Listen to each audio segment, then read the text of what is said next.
Former partner's mother won't stop harassing me over baby. Not too long ago, I hooked up with someone for the first time. It was a casual thing with a guy I knew through a mutual friend. After that night, we kept in touch a bit over text but never met up again. Sadly, he got hit by a drunk driver and passed away not long after. Our whole friend group went to the funeral to support his family. That's when I met his mom for the first time. I didn't really talk to her much, just offered my condolences, and that was it. Now, I've recently found out I'm pregnant. We were careful, used protection and everything, but I guess these things still happen sometimes. Just for context, I'm in Canada, so I'm not stressed about access to termination if that ends up being my choice. I never reached out to his family about this, but somebody let it slip to them that I was pregnant with his child, and his mother came to me sobbing, asking if this was true. I explained everything and confirmed yes, it's true, and she cried even harder, saying it's a miracle and God has blessed her with a grandbaby to replace her son. This made me really uncomfortable, and I told her I haven't made any decisions about the pregnancy yet and I would like her to leave. She turned aggressive and told me I would be taking away her only chance at having a grandbaby from her son if I didn't have the baby. Finally, I told her that was enough. I'll decide what's best for me, and her opinion doesn't matter to me. I might consider her feelings while I decide, but for right now, she needs to get the fuck out. I feel bad for her, I really do, but I am not in a financial place to have a baby, and if I did carry it to term, I would want to put it up for adoption. I just don't think a grieving mother would be the best parent for the baby, as from what she's said, she'll try and replicate her son through my child. And now, she and her family are sending me all sorts of messages, talking about how nice it would be to have a baby in the family and a piece of my friend through his only child. Please, I really need some advice on how to navigate this situation. Some comments on OOP's post. My 22-year-old son died 5 weeks ago in an accident where he was hit by a car, and it's honestly the worst thing I have ever gone through. If I had found out he had gotten someone pregnant, my initial reaction would be that I need that baby to be born because it's part of the very thing I have just lost, and I can completely understand how she must be feeling. However, my grief and my loss do not mean that I get to pretty much force someone into having a baby just to make me feel better. I would be 100% supportive with either decision you make because it's your life and you have to live it for you, and I always told my son the same thing. It's a real shit situation to be in though, but you don't owe them anything at the end of the day. I actually feel like a right heartless bitch saying that, considering I know how it feels to lose a son, but my grief and their grief don't override the fact that it's ultimately your choice. Make your decision as you would if none of this had happened. Find the friend that told on you and cut them out. I can't see any interaction that let slip something like that. This was deliberate. Sorry this is happening to you. To replace her son, that is just awful. She turned aggressive and told me I would be taking away her only chance at having a grandbaby from her son if I didn't have the baby. Being a parent does not mean that you are entitled to grandchildren. My mother constantly tries to pressure my girlfriend and me into having children, but we are child-free. My mother says that she has the right to become a grandmother, but that's bullshit. Your body, your choice. You are not an incubator. I understand that this is very emotional for your hookup's mother, but if you want to get an abortion, you should do that. You don't owe her a grandchild. Her son didn't owe her a grandchild. Then cut off your hookup's mother and block her everywhere. A baby should be born because, well, the parents want a baby, not because a grandmother demands grandchildren or tries to replace her son. That puts an unhealthy amount of pressure on the child. Having a child and putting it up for adoption, not a good idea. There are already so many children without a home, without a family. In this case, abortion is a better option. It sounds like you want an abortion, and that the only thing that may be stopping you from doing that is your hookup's mother's behavior. So, you should have the abortion. Legally, in Canada, can she petition for custody? In the US, in some places, she would be given the chance to file for adoption. If you have this baby, you need to be prepared for the never-ending pressure to give them the baby or keep it and give access to them. Not to mention that they may try to find the adoptive parents and harass them. If you haven't already, block all these people. Don't continue to let them get in your head. Have you met with Planned Parenthood to discuss the options with an actual professional? Someone who can explain termination at whatever stage you are in, and someone who can go through the legal process of adoptions? Whoever told his family is not your friend. Get them out of your life. Oops response. I'm going to be speaking to a lawyer, but I believe in my province they can file for custody, but they have to prove that it's in the best interest of the child. This is all still very new, so I'm still working on making appointments. Update. Former partner's mother won't stop harassing me over the baby. Hi Reddit. It's been a little while since my original post. A few people have asked me for an update, so I figured I would do that now that things have settled down. First, I want to thank everyone for their advice and perspective on my original post. As for the update, first of all, I'm going to carry the pregnancy to term, but I'm not keeping the baby. I contacted my late friend's mother, whom I'll call Judy for now, and I told her that I would like to attend a counseling session together so we can have an independent third party help us work out the best solution. She agreed, but the actual session did not go over well. The person we saw recommended Judy get individual therapy before considering adopting the child, as it was still so soon after her son's death. I didn't say it out loud, but I do agree with that assessment. Judy didn't like that, and she started to get worked up, claiming she had rights to the baby that I couldn't just take away. She got louder every time our counselor tried to calm her down, which eventually resulted in a physical altercation between them. The office called the police, and when they arrived, Judy turned on me and hit me in the face, calling me all sorts of names for stealing the last piece of her son from her. I filed for a restraining order against her and received it. She is not allowed to contact me or come near me. I was afraid that she would still try to find ways to locate me, so I got in contact with my uncle, who lives in a province on the other side of the country, and I've moved in with him. I'm going to be living with him for the duration of the pregnancy and for a while after. Now, the best part of the whole event, my uncle introduced me to a lovely couple, Mike and Chris, who have been looking to adopt. It's not quite finalized yet, but if things work out, then the two of them will be adopting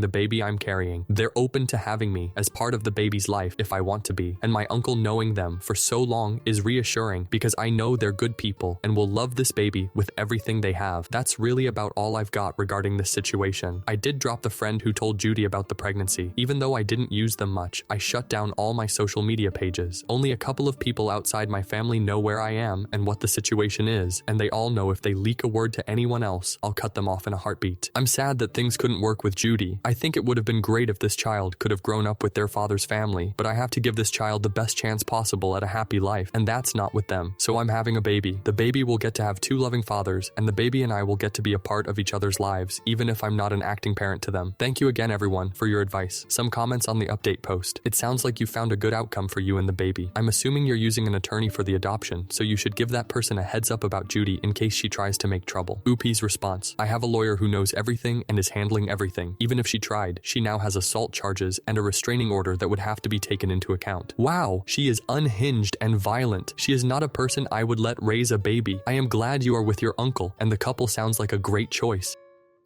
Story 2. My cat is completely transfixed by a nondescript point on my wall to the point of not eating or sleeping. Hey everyone, I'm not really a Redditor, but I'm at a bit of a loss, and one of my friends suggested that I try asking Reddit about my problem, so I created this account. I have a beautiful boy named Tucker, 14M, who I've been taking care of for about 10 years. He's always been the most easygoing, well-mannered, healthy cat, with practically no behavioral or health issues to mention. About 2 weeks ago, Tucker developed a really strange fixation with a completely nondescript region of the wall in my dining room. At first, he was his usual animated self. I would hear him making his excited chirping noise from the adjacent room and come into the dining room to find him batting at this wall area and rubbing up against it. I didn't think too much of it, but as the days went on, I found Tucker was spending almost all of his time in the dining room, where he typically doesn't hang out at all. After a few days, Tucker was spending all of his time in the dining room, like he wasn't leaving to eat or use the litter box. He was no longer animated, spending most of his time lying on the floor about 3 feet in front of the wall, just staring at it. I got curious and decided to set up my workstation in the dining room and spend the day in there with him to see what was up. My suspicions were twofold. First, that perhaps there might be some little critters in the wall, or second, that perhaps passing cars outside were casting light patterns on the wall that he had never noticed before. He's really fascinated by light reflections. After sitting in the room for nearly 10 hours, I was unable to notice anything unusual about the area of the wall. At this point, I moved Tucker's food and litter boxes into the dining room because he wasn't eating or using his litter box, and I didn't know what else to do. I took him to the vet last week to have him checked out and told the vet about the issue, and the vet was pretty much at a loss. According to the vet, Tucker is in good health, slightly underweight. More recently, I've tried blocking off the 2 entrances to the dining room and removing the cat. In this case, he just sits by the blocked doorway, curls up in a ball, and doesn't move. I'm extremely concerned about my guy. He is barely eating, only using his litter box about half the time, and I haven't actually seen the poor cat sleep since this all started. He just lies there, staring at the wall. He is usually very animated, affectionate, and chatty, but he has become nearly unresponsive in the past 2 weeks. This was not a gradual change. It was as if a switch flipped one day. It sounds silly, but he and I live alone together in this house, and I never realized how much we truly share the place. The guy has been my only friend for the past year, and I know he's old, but I want to do anything to help him if I can. Thanks in advance for any advice you all might have. Relevant OP comments. Hey, so your plastic cup idea got me interested, and I gave it a try. I couldn't hear anything particularly unusual behind the wall, but I did notice that the area was generally noticeably cooler than the rest of the surrounding area. It felt like some sort of draft behind the drywall. I'm wondering if there's a breach in the insulation or something. The house is old. I doubt Tucker is transfixed by a minor temperature gradient, but maybe it has something to do with it. Response to question about what is on the other side of the wall. The other side of the wall is my living room. Update. Hey everyone, I'm really overwhelmed and thankful for all of these responses. I really only thought I'd get 2 or 3. I have an update that is both relieving but also somewhat disturbing. A number of people have suggested that some sort of very small burrowing insect, like termites, are behind the wall, something Tucker can detect, but that I can't. Somebody suggested I use a stethoscope or plastic cup as a drum to see if I can hear anything behind the wall. Well, I couldn't hear anything with the plastic cup, but I did notice that the wall was significantly cooler in the area that Tucker was interested. I suspected a breach in the insulation, and several people suggested that if there is some sort of burrowing critter or insect, this may very well be the case. I called pest control, and with Thanksgiving and the pandemic, they can't get here until Tuesday. A few individuals suggested I open up the wall myself to see if anything is going on behind it. It might sound extreme, but I've been sitting in my empty house since 6 a.m. watching Tucker, and I'm honestly looking for anything to distract me from this solitary Thanksgiving. I'm also worried about the cat, so I welcomed a small project. I used a jab saw to cut through the drywall and opened about a 3-foot by 3-foot square in the wall where Tucker was interested. When I did this, Tucker became quite animated and was more mobile than I've seen him in weeks, scurrying around under my feet and chirping excitedly, though clearly agitated. I finally pulled the wall off and made several discoveries. First, there appears to be no evidence of critters or bugs. Second, there is about 3 feet of clearance between the dining room wall and the opposite living room wall. This area is mostly insulated, but there is a gap in the insulation at the base of the living room wall where there is a small 2 feet by 1 foot cast iron doorway. Now, this may sound creepy, but the cast iron chute is not actually the creepy part. This house is extremely old, Germantown, Pennsylvania, and has a number of additions. After some slightly frantic Googling, I discovered coal chutes were pretty common on old houses. They were a place where people would shovel coal from ground level down into the basement. The fact that the coal chute is in the middle of my house behind a wall actually makes some sense. The dining room is an addition, and I imagine that it's grafted onto the outer perimeter of the original house. The creepy part is that there is no basement under the living room. The edge of the basement is under the dining room, which means that the coal chute drops down to an original basement that I literally can't access. In any case, I'm somewhat relieved that Tucker isn't suffering from dementia or some strange illness. Clearly, there's an irregularity in the wall here that he has been able to detect, but I'm a bit disturbed by this coal chute to what must be a sealed-off basement, and more disturbed by the fact that Tucker didn't start getting worked up by the coal chute until only about 2 weeks ago. We've lived here for years. Anyway, I suppose the whole feline component of this situation has been solved. I appreciate everyone's help and insight. Now I just need to decide what the hell to do about this chute. Update. Okay everyone, so at this point we've determined that Tucker is probably fine, but if anyone is still interested, I've been poking around my house all day to try and find some sort of access to this alternate basement. I'm posting here because I really don't have anybody else to tell about it, and my baseline anxiety at this point is somewhat high. Haha. After extensive investigation of the dining side basement, I couldn't find anything that looks like access to the other side of the wall where the coal chute leads. From here, I began to investigate the living room. The floor of the living room is hardwood, so I began to tap around with the butt end of a broom. I read online that often these old basements would have vent accesses to higher floors, so I was looking for some sort of hollow or resonant area. Sure enough, behind my TV, basically flanking the coal chute, I found a resonant area with the broom. Seeing as the resonant area was directly behind the coal chute, I reasoned that there was a high chance it was correlated. At this point, my wall was destroyed, and I don't particularly give a shit about beating this house up, so I decided to try and carefully pull up a small area of the floor. The flooring is old, and it was easier to get a pry bar underneath one of the panels to expose an area. Sure enough, just like I read online, there is an old wrought iron grate set into what appears to be an original stone floor here, about a foot beneath the hardwood. The grate is super rusted and weathered into its stone housing. It will be a bitch to remove. It smells very strongly of must, old wet rock, and fire, like the extremely dank 3 days old bonfire smell. I assume this may be centuries, old coal residue, or wood stove refuse. I assume there has to be a wood stove down there, or that there was one at some point if there was a coal chute. At this point, my wall and floor are completely pulled up, and it's getting dark. Tucker has been acting fine, still hanging out in the dining room. I'm having my mate over tonight to break out some scotch and pull up this grate. I will keep anyone who is interested up to date with our findings. Update. So, for whoever is still interested, my buddy came over last night, and after more than a few beers and a ripped off fingernail, we managed to get the grate out of the floor. The space beneath the grate was pretty narrow, maybe 3 feet by 2 feet. Shining a light down, we could see the shaft only extended a few feet in depth before opening up to the room below, with the floor about 8 or 9 feet down. We noticed immediately that the floor was wet, not a great sign. Hank and I managed to get a ladder from the garage, lowered it down through the hole, and argued for about an hour over who should go through first. After extensive deliberation, I decided to make my way down first, as Hank is a bit of a larger gentleman, and we figured I could hold the ladder stable for him once I reached the bottom. The basement is clearly extremely old. The walls are all uneven rock, and the ceiling is only about 6 feet high, so I had to stoop while I was down there. The basement is not very large, maybe only 12 feet by 20 feet in floor area. On the back wall, sure enough, there is a completely rusted over entrance to the coal chute. Beside it, there is an ancient, again completely rusted over, falling apart coal burner. Troublingly, the entire floor is covered by about an inch of standing water. After sloshing around the basement for a few minutes, Hank and I found that the left wall of the basement is buckled inward, almost to the point of collapse. My guess is that this basement cannot be load-bearing or support the weight of the house because the stones are quite loose in the wall, and it looks like like it could come down at any second. Or, if the wall is load-bearing, I'm in some serious shit. This buckled wall is also the source of the water. After a close inspection, we could make out tiny rivulets of moving water on the stones. This leads me to believe that the standing water on the floor is a new development. My guess is that sometime around 2 weeks ago, the wall buckled and the basement flooded. This actually coincides with a bunch of rain we received here a couple of weeks ago. This would explain Tucker's sudden fascination with the coal door up in the house. The sudden inch of water probably opened up a universe of new smells for the poor guy. And let us be clear, the air in the basement is absolutely rancid. I think it's a combination of the flaking rust from the chute and the coal burner. Just the fact that the room is extremely old, the standing water, and clearly the room is open to the elements since the wall is breached. There's another oddity down here that I don't fully understand. Behind the buckled wall, there is what's clearly a black garbage bag. It's mostly crumpled up. I'm not sure there's even anything inside of it. Hank suggested the plastic may have been left behind by a contractor or previous owner who had been working on the wall, or maybe tried to seal up a leak or something. We tried briefly to get it out, but soon realized we were going to have to pull some stones out of the wall to make it happen, and I wasn't ready to take a chance on collapsing my house. Tucker and I spent the night at Hank's. There's nothing down there, but the whole house just vibes me out at the moment. I'm about to pack up and head home and try to get a hold of a contractor or something. We'll keep you guys updated if we learn anything interesting about the basement.